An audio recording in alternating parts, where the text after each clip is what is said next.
I'm here with Annette Lerma. She is Director of Health Services here for the City of Abilene. Thanks, Annette, for being with us. Of course, thank you.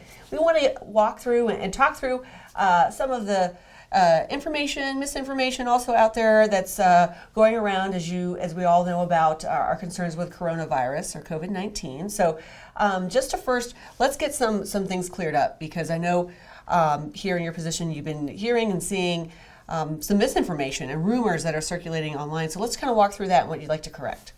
Sure. I think that as most of us know, we're all a little bit concerned, and so we're all kind of watching it unfold and in the media and stuff, and so there is a tendency to kind of be nervous about what we don't know will happen. But some of the things that we're hearing that we wanted to address specifically was that we do not currently have any positive confirmed cases here in Abilene or Taylor County. We would be the ones to be notified. So if a test was done at the hospital, either one of the hospitals, or if we sent a test away, we would be the ones to be notified here. So just to be clear, we do not currently have any COVID-19 cases here in Abilene or Taylor County. That is something that people have been concerned about. There have been rumors swirling. One of the things that is causing concern is people are hearing that people are being quarantined. So quarantining someone is a preventative measure. If people are traveling, say for instance from Italy or from China, South Korea, Iran, once they enter our country, they're going to be given at the airports, this is what is supposed to be happening, at the airports they're going to be given a booklet or a card that will tell them you are coming back from a high-risk area that has widespread COVID-19. What you need to do is you need to quarantine yourself for 14 days. That does not mean that they have the virus. It means that they are susceptible or they've been to an area where it may be possible that they would bring it back. You need to watch for symptoms, which would be a fever of more than 100.4. You need to watch for a cough, any shortness of breath, any symptoms that they may have that would be consistent with COVID-19. Gotcha. And so they are given numbers that they are told to get in contact with their local health department so they can coordinate. We provide them with a monitoring log that says check your temperature twice a day, monitor any symptoms that you may be having. So within the community, as people return, we are reaching out to people, or people are reaching out to us, either way, and we are talking through that with them. So there may be people throughout this time period that we have had quarantine themselves, but that does not mean that they are positive cases. Sure. But that is reassuring to know that I think a lot of people, when you hear the word quarantine and you get alarmed by that, but really quarantining is a preventative measure just to make sure the coast is clear for folks. Exactly. Yeah. Okay, so now at this point in time, what is the best thing for folks to do? You know, we're seeing a lot on TV, and I think a lot of people feel like you're sort of in this middle ground of do really drastic things or nothing at all. So what is the best thing to do? I think there's definitely some things that we can all do, whether it's for your family or whether it is for your business or whether it is for your loved ones, thinking about how everyone can best prepare. It is important to make sure that we're just following basic hygiene principles. You keep hearing this over and over, but it really is the best way to protect against any virus. We already know this. Washing your hands, and there was a study posted several years ago, back when we had our last kind of pandemic flu, back in 2009, I think, where they did a study in a school, and all they did in that school was have a coordinated effort for the kiddos to wash their hands twice a day. Just that simple activity reduced the incidence of flu by 47%. Wow. So it is a simple but very effective way that we can all kind of protect ourselves. Coughing into your sleeve or a tissue, throwing that away, washing your hands, making sure that you stay home when you're sick. Do everybody a favor and don't get out and expose other people when you are sick. So just washing your hands regularly for at least 20 seconds, being very thorough about it. Coughing into your sleeve or sneezing into your sleeve or a tissue and throwing that away, washing your hands, staying home when you're sick, not exposing other people to anything that you may have. So just some basic things that we can all be doing. The other thing that we've been hearing is, and probably everybody has seen this on some sort of social media post, well, I'm healthy, and most of the people that are getting COVID-19 are recovering and they're fine. But in reality, doing all of these things is more than just about protecting yourself. It's about protecting those who are more vulnerable. And so we all have members of our family, loved ones that we care very much for, that would not recover quickly. So people who are older, who may have some underlying health issues, and even children who may have cancer or something like that. We are exposing them to that when we don't keep our hands clean and try not to spread around viruses. Yeah, very much the herd mentality that we hear about with other viruses. Exactly. Okay, and so really when it comes to this point in time, of course, and we can get into here a little bit more about just in any kind of situation like this, what the health department does, or emergency management, and who you all are communicating to decide on a bigger scale, should we be doing something or canceling things or that kind of thing.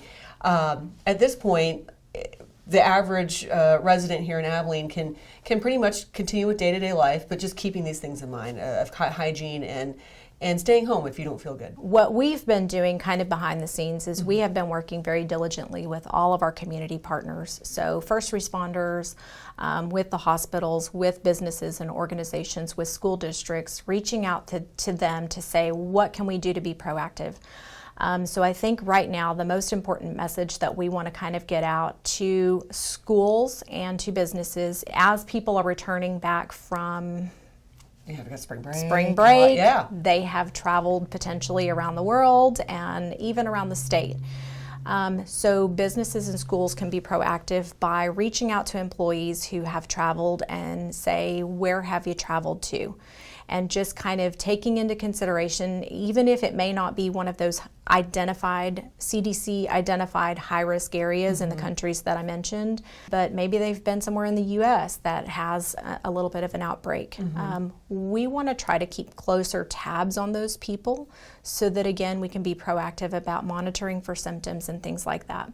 So as a business, you can ask your employees that. Please report to us, and then in turn, employers can reach out to us and consult with us about, should I be concerned? What should I do?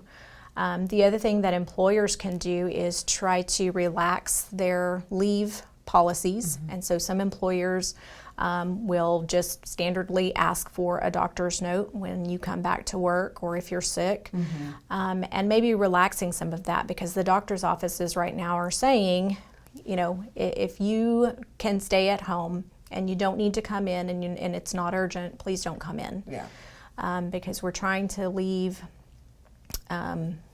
space in doctor's offices and for the medical professionals to be able to care for those who are truly sick now. Okay. Like you're saying, just being able to stay home, take care of yourself, minimize exposure, and if employers can help with that in that effort, that'd be great too. Absolutely. Right. And institutions of higher learning. So if there's an opportunity to allow someone who's maybe been to a high-risk area, maybe that person doesn't need to come back to campus. Maybe they can do assignments online. Maybe they can turn things in online. And just taking that case by case to really try to be as proactive as we can. Yeah. Okay, very good. Otherwise, of course, we'll be working with your department and others and other community partners to get the latest information out, and we'll be doing that through the city's website. And you can always go there, of course, abilenetx.gov, and subscribe to our news releases and news items by going to the communications drop-down tab, and you'll see notify me. Click on there, and that's where, of course, we'll be getting out any kind of information. If there is a case, that's where we will absolutely be putting out official information here from the city. Right.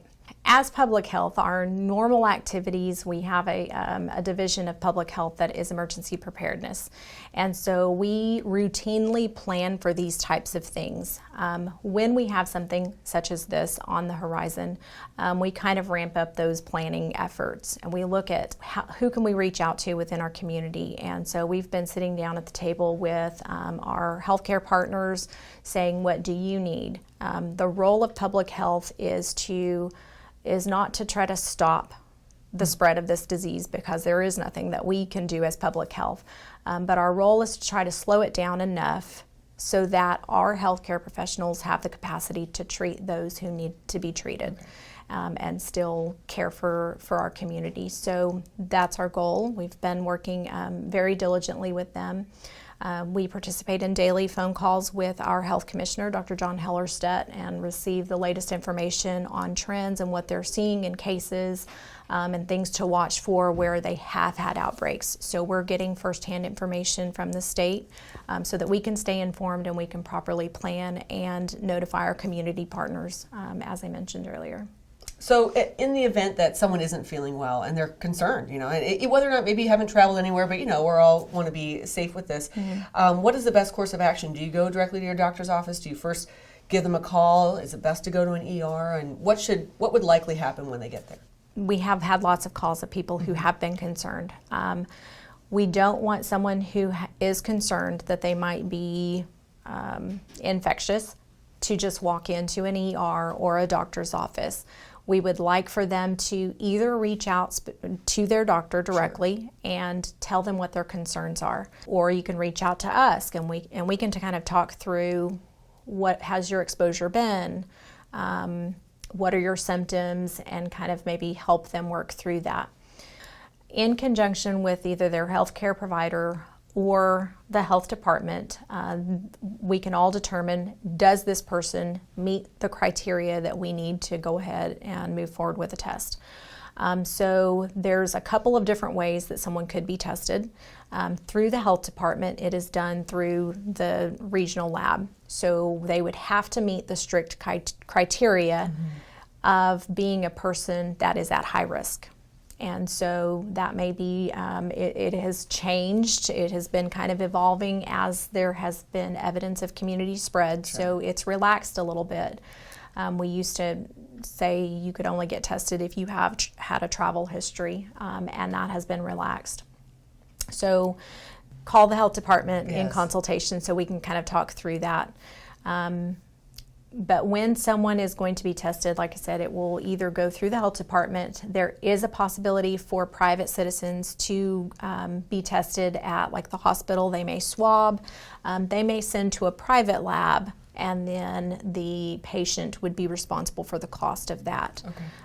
If it is done through the health department, it is done free of charge, and it is sent off to the state. There does have to be confirmation testing. So if we sent a test to the regional lab and it came back positive, it would then have to go on to the CDC in Atlanta for confirmatory testing. We would still call that a presumptive positive, and we're going to treat it as if it is a presumptive positive, and we are going to immediately take actions to get this person in quarantine. We're going to address, what do we need to do to make sure that they can get their meals and where can they go and that kind of thing. So we will work very closely with the patients if we get to a point where we have a positive. Tell us the best number to reach out to the health department for that. So for the health department, you can reach us at 692-5600. And just ask for, say that you are concerned and you want to talk to somebody about some symptoms that you're having, or where you've traveled, or what your concerns are, and someone will be willing to speak to you.